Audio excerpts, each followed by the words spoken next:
Welcome to Navya Ajay cooking channel. ಇವತ್ತು ನಾನು ನಿಮಗೆ ಒಂದು ಹೆಲ್ತಿಯಾದ ಬ್ರೇಕ್ಫಾಸ್ಟ್ ಅಥವಾ ಈವ್ನಿಂಗ್ ಸ್ನ್ಯಾಕ್ಸ್ ಆಗಿ ಕೂಡ ಈ ರೆಸಿಪಿಯನ್ನು ಬಳಸ್ಬೋದು ನೀವು.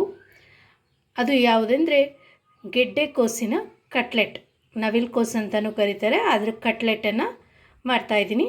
ಅದಕ್ಕೆ ಬೇಕಾಗುವಂಥ ಸಾಮಗ್ರಿಗಳು, ನಾನು 3 ಗೆಡ್ಡೆಕೋಸನ್ನು ಈ ರೀತಿ ತುರಿದಿಟ್ಕೊಂಡಿದ್ದೀನಿ.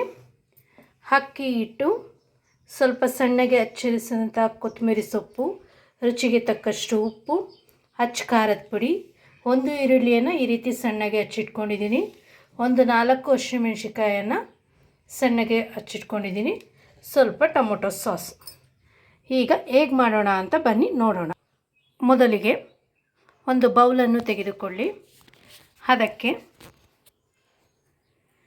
ಈ ತುರಿದಿಟ್ಟಿರುವಂಥ ಗೆಡ್ಡೆಕೋಸು ಮಿಶ್ರಣವನ್ನು ಸೇರಿಸಿ, ನಂತರ ಒಂದು ಸಣ್ಣದಾಗಿ ಕತ್ತರಿಸಿದಂಥ ಈರುಳ್ಳಿ,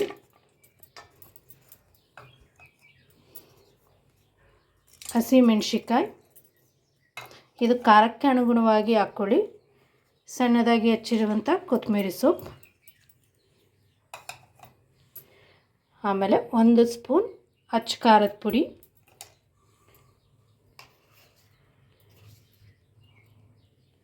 ರುಚಿಗೆ ತಕ್ಕಷ್ಟು ಉಪ್ಪು, ನಂತರ ಅಕ್ಕಿ ಹಿಟ್ಟು, 1 ಬೌಲ್ ಅಕ್ಕಿ ಹಿಟ್ಟು. ನೀವು ಕಾರ್ನ್ಫ್ಲೋರ್ ಕೂಡ ಬಳಸಬಹುದು.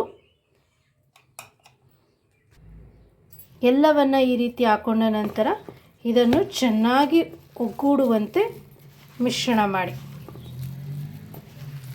ಅಕ್ಕಿ ಹಿಟ್ಟು ಇನ್ನೂ ಸ್ವಲ್ಪ ಬೇಕೆನಿಸಿದಲ್ಲಿ ಸೇರಿಸಿಕೊಳ್ಳಿ.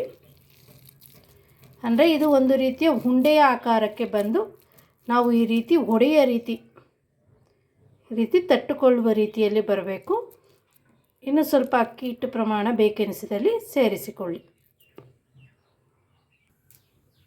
ಈ ರೀತಿ ಇದನ್ನು ಚೆನ್ನಾಗಿ ಮಿಕ್ಸ್ ಮಾಡಿದ ನಂತರ ಈ ರೀತಿ ತಟ್ಟಿ, ಒಂದು ತವಕ್ಕೆ ಈಗಾಗಲೇ ಎಣ್ಣೆಯನ್ನು ಇಟ್ಟು ಕಾಯಲು ಇಟ್ಟಿದ್ದೇನೆ. ಅದರ ಮೇಲೆ ಇದನ್ನು ಹಾಕಿ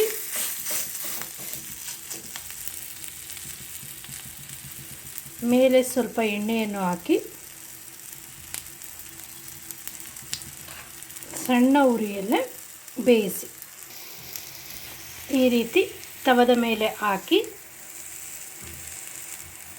ಮೇಲೆ ಸ್ವಲ್ಪ ಎಣ್ಣೆಯನ್ನು ಹಾಕಿ ಹೊಂಬಣ್ಣ ಬರುವವರೆಗೂ 2 ಬದಿಯನ್ನು ಬೇಯಿಸಿಕೊಳ್ಳಿ. ನೋಡಿ, ಇವಾಗ ಒಂದು ಬದಿ ಈ ರೀತಿ ಹೊಂಬಣ್ಣ ಬಂದಿದೆ. ಇದನ್ನು ಇನ್ನೊಂದು ಬದಿ ಬೇಯಿಸಲು ತಿರುಗಿಸಿಟ್ಟಿದ್ದೇನೆ. ನೋಡಿ, ಈ ರೀತಿ 2 ಬದಿಯಲ್ಲೂ ಹೊಂಬಣ್ಣ ಬಂದ ನಂತರ ಇದನ್ನು ಒಂದು ಪ್ಲೇಟ್ಗೆ ತೆಗೆದಿಟ್ಟುಕೊಳ್ಳಿ.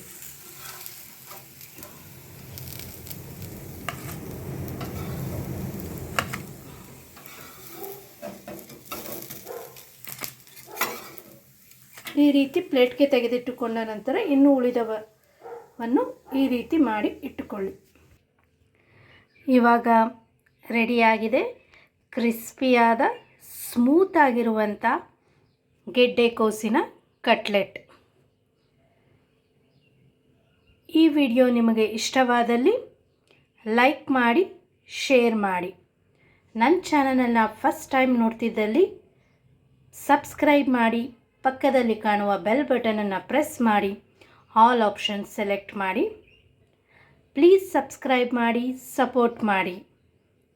ಹೋಮ್ಮೇಡ್ ಟ್ರೈ ಮಾಡಿ ನೋಡಿ ಈ ಗೆಡ್ಡೆಕೋಸು ಕಟ್ಲೆಟನ್ನು. Thank you.